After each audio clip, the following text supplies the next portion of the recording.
Bonjour, bienvenue pour Un jour une question, une nouvelle capsule vidéo aujourd'hui.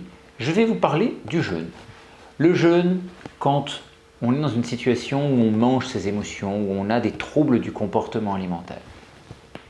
C'est une question qui me vient de la part de Marie. Marie m'a écrit « Bonjour, je viens de tomber sur vos vidéos très enrichissantes. J'ai une question concernant le jeûne.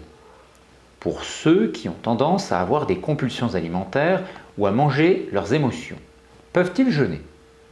J'arrive à jeûner, mais mon souci est au niveau de la reprise alimentaire. J'ai tendance à me jeter sur la nourriture. Comment y remédier? Merci. Alors c'est vrai que, comme Marie, beaucoup de personnes ont plus de facilité à jeûner, à s'arrêter totalement de manger, que de manger un petit peu ou que de retrouver la nourriture à l'issue d'un jeûne. C'est une chose qui n'est pas évidente à gérer, le fait de gérer de petites quantités. Tout simplement, le fait de jeûner, on se prive de tout.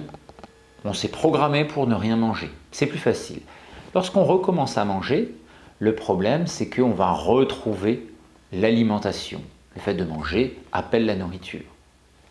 Et puis l'autre chose, c'est que lorsque l'on jeûne, on se met dans un contexte particulier. Un contexte où on arrête certes de manger, mais on modifie aussi son mode de vie du quotidien. Quand on retrouve la nourriture, on va retrouver certaines habitudes qui vont nous reconditionner à des prises alimentaires, parfois compulsives, mécaniques, émotionnelles. Alors si le jeûne peut avoir des effets très efficaces sur tout ce qui est addictif, addiction à l'alcool, addiction au tabac, addiction aux médicaments, aux drogues et même au sucre et à toutes sortes d'aliments trop stimulants. Quand les émotions interviennent, ça peut être plus compliqué. Le fait de soulager le corps de nombreuses surcharges, de faire réduire son niveau d'encrassement, de le rendre plus sensible aux stimulations, fait que les produits addictifs vont être moins agréables. Donc on va être moins tenté. Comme le jeûne aide aussi à retrouver une meilleure capacité de fonctionnement, un état énergétique plus satisfaisant, on aura tendance à être moins attiré par ce genre de produit. Maintenant, lorsqu'il s'agit de nos émotions, de troubles du comportement alimentaire, ça peut être plus compliqué. Il est d'ailleurs parfois recommandé d'éviter le jeûne lorsqu'il y a des troubles du comportement alimentaire.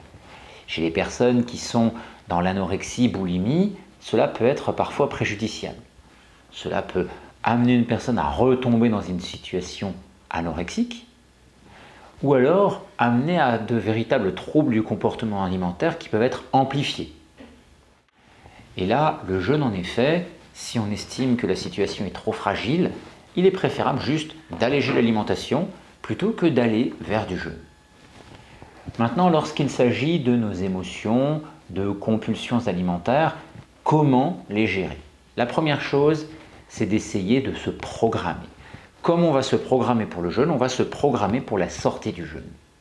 C'est-à-dire, on va savoir ce que l'on va manger, comment on va le manger, quels sont les aliments, quand, en quelle quantité on va essayer de les intégrer. Le but n'est pas d'avoir un contrôle optimal sur tout, mais de se programmer pour savoir par quelles étapes nous allons passer afin d'y être préparé et de moins subir la pression de la nourriture. La deuxième chose importante, ça va être aussi le fait que la nourriture appelle la nourriture. Alors dans ce contexte-là, qu'est-ce qu'on va pouvoir faire? On va pouvoir retarder la prise alimentaire, la première de la journée. Le fait de ne pas manger, c'est plus simple que de manger, dans de très nombreux cas. Ça veut dire que si vous commencez par faire un premier repas le matin, même s'il est léger, mais que 2 heures après vous avez faim, et que 2 heures après vous avez encore faim, et que 2 heures après vous avez encore faim, ou que vous êtes dans une pensée obsessionnelle vis-à-vis de la nourriture qui va vous amener à craquer, alors que si vous n'aviez pas mangé le matin, en fait, tout va bien, retardez la première prise alimentaire de la journée. Ça peut être de manger vers midi, mais ça pourrait être vers 14, 15, 16 heures. En soi, il n'y a pas de règle absolue. L'idée, c'est de pouvoir rester sur une alimentation légère, une alimentation frugale, qui va être compatible avec votre prise alimentaire, avec les aliments qu'on peut réintégrer au stade de la reprise alimentaire où vous vous trouvez, tout en permettant à votre corps et à votre mental, surtout à votre état émotionnel, de ne pas vous faire basculer dans la nourriture. Ça veut dire que si le fait de retarder la première prise alimentaire vous amène à vous jeter sur tout et n'importe quoi, ce n'est pas la bonne option. Mais si le fait de retarder cette première prise alimentaire vous permet de gérer une bonne partie de la journée très sereinement et après de faire les repas comme vous les auriez fait si vous aviez commencé à manger dès le matin, vous allez réduire cette charge digestive, réduire les quantités que vous allez consommer. Et ainsi pouvoir faire en sorte que cette reprise alimentaire, même si elle est ponctuée de cette compulsion alimentaire, va déjà être plus facile à gérer. La troisième chose, c'est l'aspect de ce que j'ai présenté précédemment. C'est que lorsque vous arrêtez de jeûner, vous retrouvez votre comportement de vie du quotidien. Donc comment est-ce que vous pouvez aménager peut-être votre quotidien pour que cette phase de reprise alimentaire génère moins d'attirance, on va dire, pour vous au niveau alimentaire. Donc est-ce que c'est de réduire l'effet du stress? Est-ce que c'est de travailler sur la respiration? Est-ce que c'est de vous organiser différemment sur votre journée? Ça, c'est un point important.